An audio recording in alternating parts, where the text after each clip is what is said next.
This is problem 15.166 and problem 15.167 on page 1069. Put the two together because they asked for the velocity and acceleration of a point on the same mechanism, well, two different points on the same mechanism across the two problems. So I'll just read one of the statements and then the question at the end. In the automated welding setup showing the position of the two welding tips G and H is controlled by the hydraulic cylinder D and rod BC. Rod BC just pushes on the plate and makes it rotate. The cylinder is bolted to the vertical plate that at the instant shown rotates counterclockwise about A with a constant angular velocity of 1.6 radians per second. Knowing that at the same instant the length EF of the welding assembly is increasing at a constant rate of 30 millimeters per second, that's the hydraulic cylinder pushing out at a rate of 300 millimeters per second relative to the plate that's already rotating. Determine A, the velocity of tip H, and then for the next problem, the velocity of tip G, and then part B, the acceleration of tip H and the acceleration of tip G for 167. So let me sketch the problem, and I'll make it a little bit simpler than what they gave us in their picture, but hopefully you'll recognize it. So there's basically a plate. They've made the geometry a little more complicated, but that's unnecessary. Point C is here, and point B pushes on C basically. And what that does is causes a rotation. Well, actually, I guess it doesn't push, it must pull. Causes a counterclockwise rotation at a rate of 1.6 radians per second. And that's just a constant speed, okay? Now there's a cylinder mounted on this line, and I'm just going to draw it here, even though that's not exactly how they draw it. There's some kind of arm that comes off the end. I don't really care about it very much. This arm has a couple of points, apparently weld points of some type, that come off, and they are symmetrically mounted like this, so that points G and H, they don't give us any, well, it's fine, this will work. So point G and H are vertically laid out relative to one another. G is at the top, H is at the bottom. That doesn't really matter. Point F is here. And there is a 200 millimeter distance from F vertically to each of the 2 points, okay?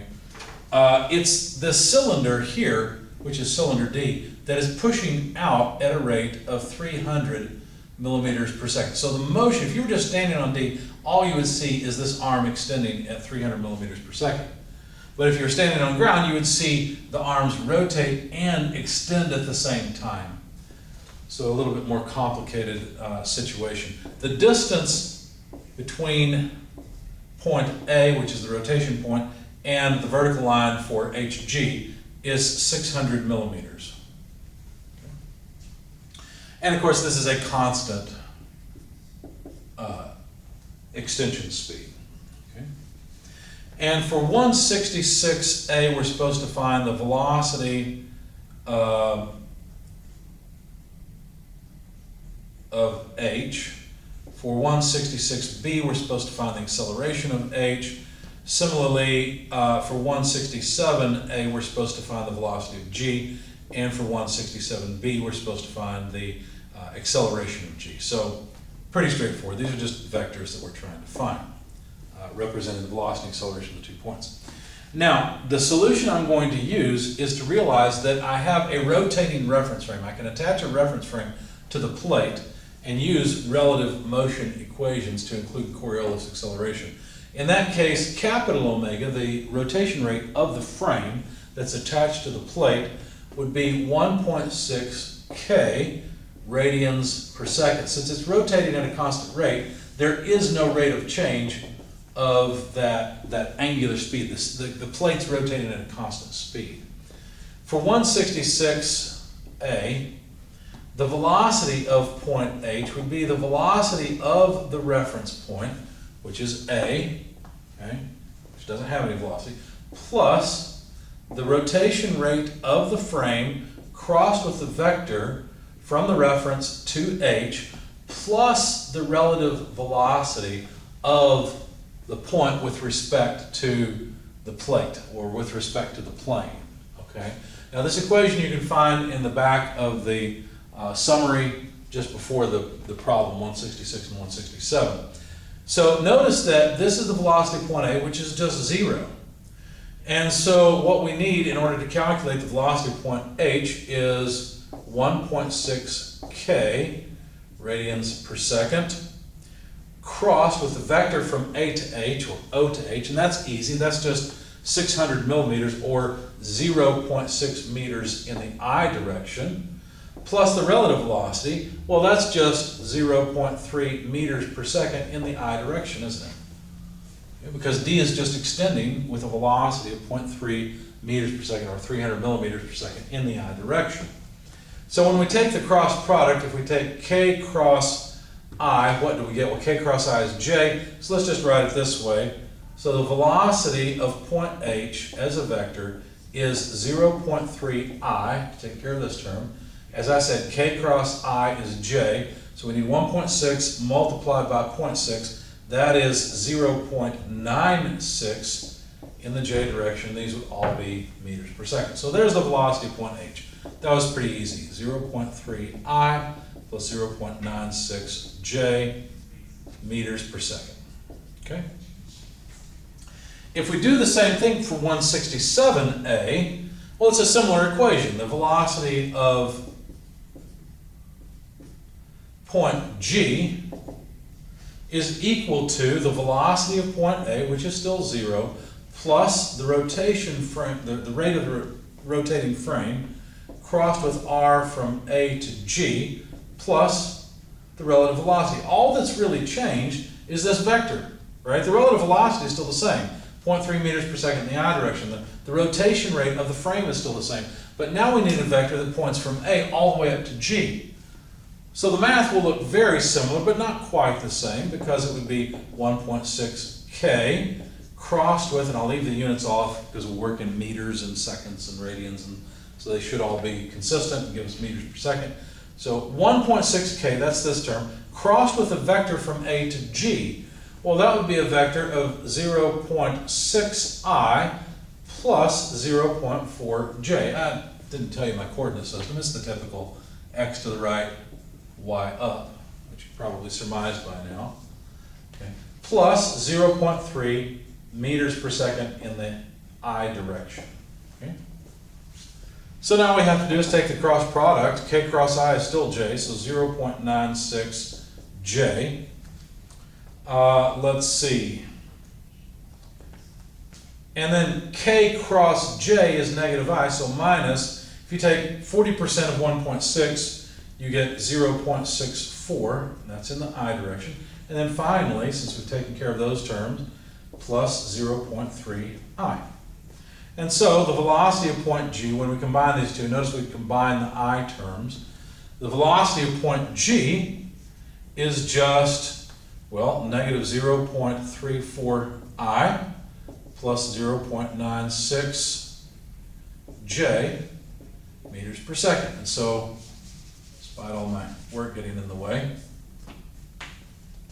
let's see, wait a second.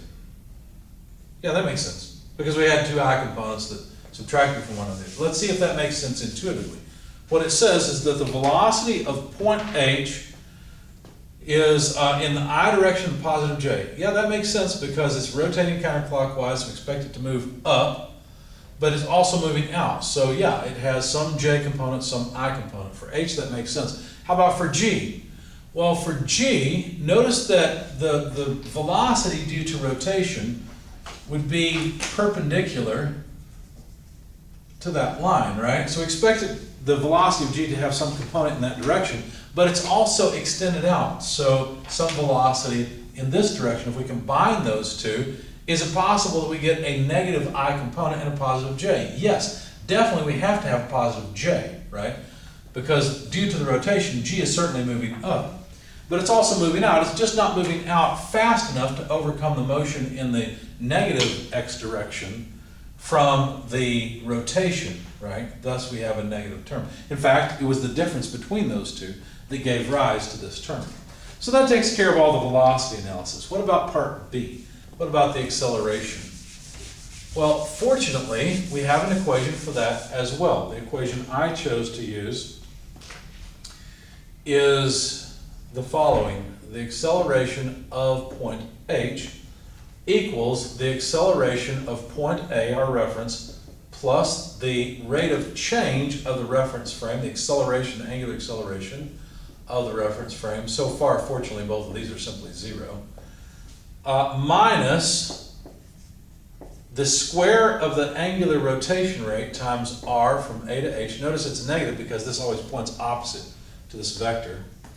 Then plus 2 times a Coriolis term, capital omega crossed with the relative velocity plus the relative acceleration. In other words, the rate of change of this speed. But wait a second, that velocity is a constant, therefore this term is also 0. Okay? So we really only have two terms with which to contend. So minus 1.6 radians per second squared. Let's put the units in just for fun. Radians per second squared. R from A to H. Well, from A to H is pretty easy. That's just 0.6 meters in the I direction. Let's put the I component first. So I meters. Okay. Takes care of this term. And then plus 2. Now here we need a cross product. So we need omega in the k direction, or better yet, let's plug in the numbers. The omega was 1.6 radians per second. I'll leave the units off here. If we have radians per second times meters per second, that's meters per second squared. And here you see we get meters per second squared. So I'll leave the units off from now on for this line because we see that they will simply be meters per second squared. So 1.6 radians per second. But here we have to be careful because that's in the k direction, and it has to be crossed with the relative velocity, which is 0.3 meters per second in the I direction. Okay? So, if you take 1.6 squared and multiply it by 0.6, it comes out negative.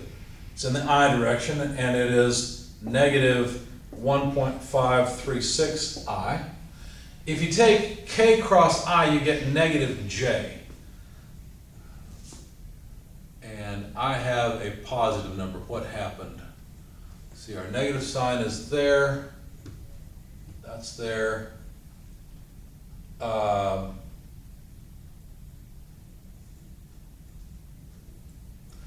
no, k cross I is positive j, so that's okay. It's k cross j that's negative I. So k cross I is positive j.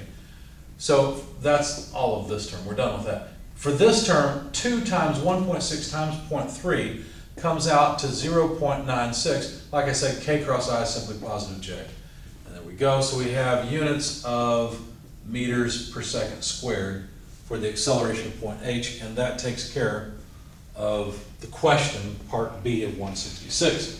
The acceleration of point G is very similar. The acceleration of point A is 0. We don't have to contend with it. There's no rate of change of the angular rotation of the coordinate system that's rotating, so that goes away. We're simply going to have minus omega squared, r from A to G this time, plus 2 alpha or omega cross the relative velocity, which has not changed, plus no relative acceleration, see. Again, we only have two terms, and it's only this first term that changes, because notice omega hasn't changed. The relative velocity within the frame has not changed. It's just still 0.3 meters per second in the I direction. So all we have to do is recompute this. So negative 1.6 radians per second. I'll leave the units off. We know that's going to come out to meters per second squared. So squared times RAG. Well, R from A to G is a slightly different vector. It's still 0.6 I, but now we have to go positive for J meters, right? And that's this term. Plus 2, well, you know what? We don't even have to mess with that. We know that this whole thing, k cross I times 2, etc., all of this simply comes out to plus 0.96 J meters per second. So let's not recompute that. That's the same as it was before, okay? So why bother with it? So now we're going to have an I component that looks just like it did before, because when you multiply all this out, those combine into negative 1.536 I. And then we're going to have another contribution to J. We won't just have this relative velocity term. We will also have a term from the Coriolis acceleration. And so, from the rotation. I think that's the Coriolis acceleration. I don't remember right now. It doesn't matter too much. Anyway, we've got negative 1.6 squared times 0.4j that must be added to the 0.96. So notice this is a negative term, that's a positive term. And if you plug it into your calculator, let's see, basically multiplying this by that and adding it to this, okay, you get negative 0.064j. And those are meters per second squared. And that's the acceleration of point G, as well as the acceleration of point H that we were asked to find as vectors. Now, if you wanted to, you could take the magnitude of these, you could figure out the direction. That just depends on what you want and what you need. But I believe that's all that they really wanted.